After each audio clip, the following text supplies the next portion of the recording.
شوف سلمان المحمدي عليه السلام، سلمان المحمدي يوم أن سار على نهج الولاية شنو صار؟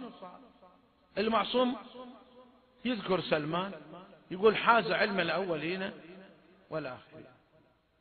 ووصل سلمان منا بعد شمسا لو علم أبو ذر، وصل بعد لا، وصل مقام أنه يظهر، وصل مقام أنه إذا أراد أن يضحي له قطعة من اللحم ما يحتاج يجيب خشب، ما يحتاج يجيب خشب، ما يحتاج، بس يحط القدر يشوفون القدر يقوم يفوح بروحه، ما يحتاج.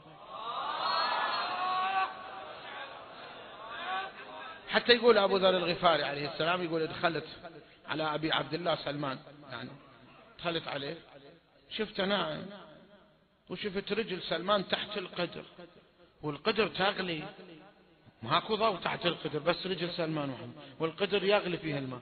يقول وتالي القدر طاح انقلب من على الحجارة، المتعارف الجدر ينقلب خلاص يعني ما تبقى فيه قطرة ولا شيء.